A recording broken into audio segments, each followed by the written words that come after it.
अस्सलाम वालेकुम जी my dear YouTube family. कभी मैं कभी तुम देखा लेट, लेकिन देखते देखते बहुत रोना आया। की थी शर्जीना जो टूटते टूटते उसका रिश्ता दोबारा बच गया, प्यार मोहब्बत के साथ रह गया। ना ऐसा बहुत ही कम होता है। जब एक इंसान गुर्बत से अमीरी की तरफ चला जाता है, उसके पास पावर आ जाती है, तो फिर वो पुरानी बीवी को कहाँ पूछता है। लेकिन मुस्तफा शुरू से ही एक नाइस इंसान था। जब उसने कहा कि तुम दोबारा से पहले जैसे हो जाओ, तो उसने कहा कि नहीं, अब मैं इतना टूट चुका हूँ कि पहले जैसा नहीं हो सकता।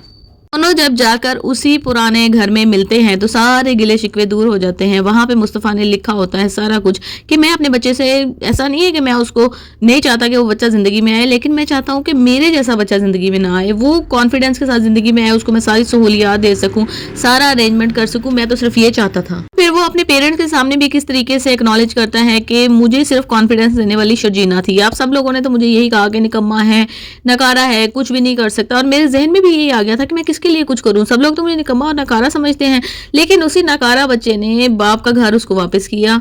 बहुत बहुत बहुत खुशी हुई है देखकर। अदील को जब वो जेल से छुड़वा कर लाता है तो अदील हैरान रह जाता है। उसके सामने वो सीन आ जाते हैं कि जब वो उसको जेल से छुड़वा के लाया था, किस कदर उसको डिग्रेड किया था।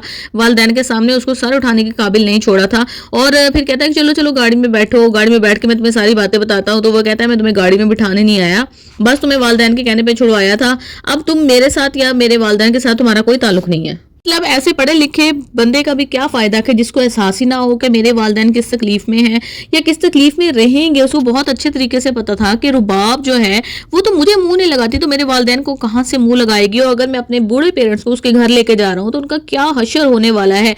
उसकी एक फोरसाइट थी, बिल्कुल थी। जिस तरीके से वो बिजनेस पे अंदर पैसा जमा कर रहा था, उसको पता था कि एक दिन ये मुझे ठुड्डल मारने वाली है, लेकिन वालिदैन के होते हुए, वालिदैन के साथ ये सलूक करते हुए उसकी फोरसाइट कहाँ मर गई थी। और फिर जब मुस्तफ़ा की माँ जाती है शर्जीना को मनाने के लिए, तो बहुत बहुत अच्छा किया शर्जीना ने जो उस औरत के साथ नहीं आई। ठीक है, अभी उसने शर्मिंदा हुई है, लेकिन ठुडे खा के शर्मिंदा हुई है ना। पहले उसने जज नहीं किया कि किस तरीके से ये बेचारी बच्ची उसकी खिदमत करती थी, वालिद कितनी केयर करती थी उसके मुस्तफ़ा के वालिद की। नहीं, किसी चीज़ को नहीं देखा। उसके नज़दीक तो सिर्फ पैसे की इंपॉर्टेंस थी।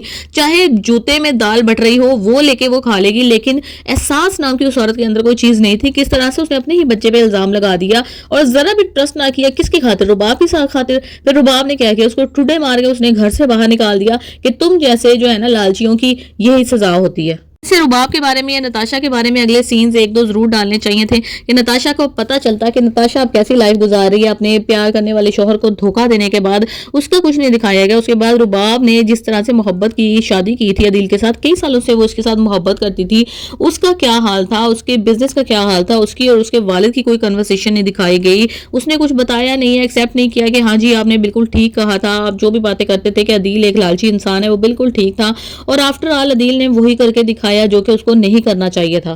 खैर ओवरऑल मुस्तफ़ा और शर्जीना का जो आपस में पैचअप हो गया, उससे दिल बहुत बहुत ज्यादा खुश हुआ, हैप्पी एंडिंग हुई।